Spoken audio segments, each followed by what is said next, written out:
Dili sayon nga magsugod. Ang kakapoy, ang kalisod, murag gusto na ka musurinder ba?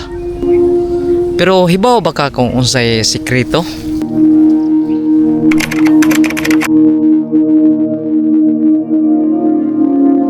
Ganda na inyo ang kita karon. Aw.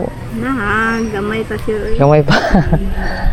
Sige lang, sige lang ma. Naman magdadre ang makwangan una pa mo palig. Mao pod lagi oo. Pero dili makwangan So, lagi kanang murag salin-salin na lang bali ato diri padung diri na no. bitaw.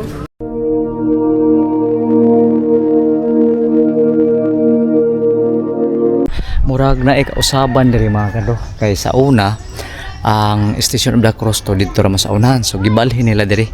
So mao ni karon mahitabo mga kado no ang Station of the Cross number 2. So diha mao na ang naay din ha gipanindot pa pud no kanang staircase or stairway ang padung dito sa Atbang. Tapos karon na ana karon diri ang Station of the Cross number 2 kana.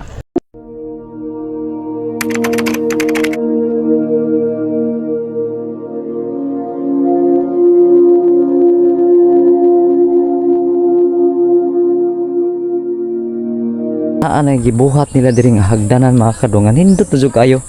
So I don't know kung kinsay nagasto ani nga lugar diri or kani nga hagdanan diri kay murag dako pod nga pundo ang moy put up nila diri no kay nindot po na pagkabuhat baka makita ninyo no. So kana. So nindot nito super nindot jud kayo kay ngano murag lig-on jud na pagkabuhat kay gani kaning hagdanan na kaning ilang handrail dagko jud ni nga pipes no. Then mauna ang kuan dia sapa-sapa murag ana na mag-agi din ang tubig. Actually bag-o pa jud nga pagkabuhatan no. Tapos diri na ay rampa diri kaning landing ni diri landing. Makita ninyo landing ni. So pag abot diri na pa 1 2 3 4 5 steps ni diri. Tapos silbi mahug na kanina mga kado ang part nga murag tulay na. So kani almost mga 2 meters ang gilap do na ni. Then pikas-pikas na railing sad no. So ligo na pagkabuhat. Kay ana manggikan din na mga kadro mag-agi ang tubig diha.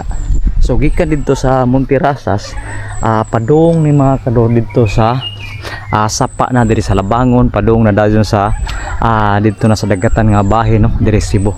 So ing ani kanindot mga kadro ang ani kaligod makita ninyo. Nag-vlog kaya.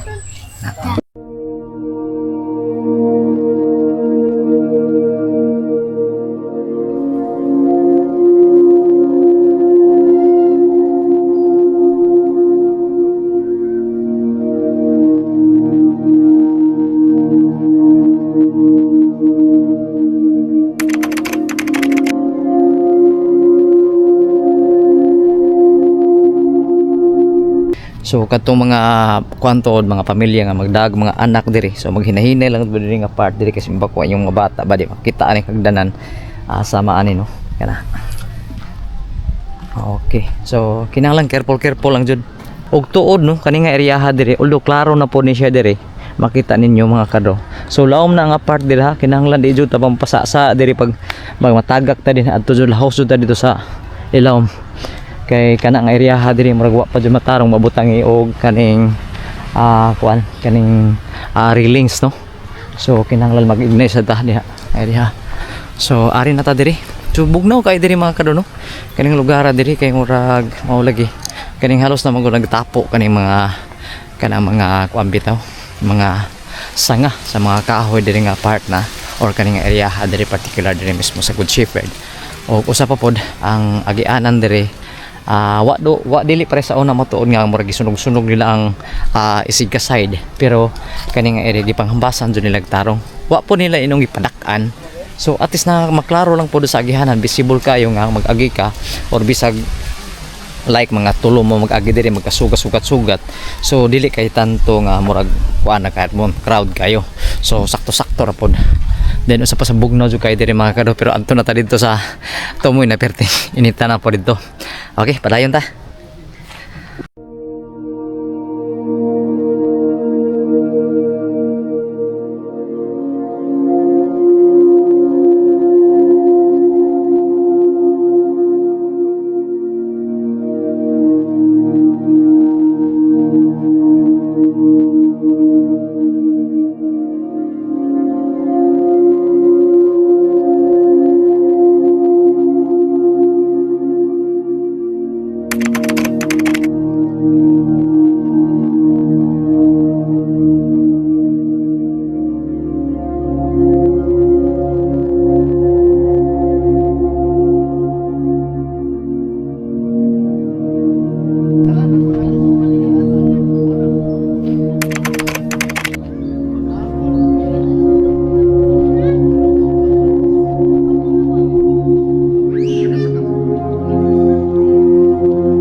hagtik na kayong kainiton dire eh.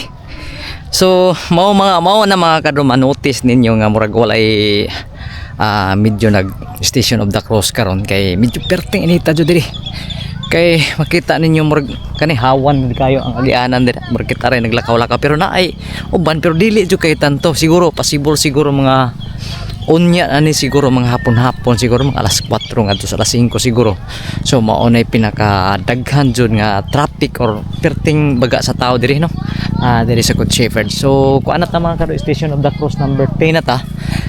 So then padung na ta dito sa Station of the Cross number 11. Tapuson lang naton mga kadto ang hangtod dito sa Station of the Cross number 15 para at least mahuman ni nato.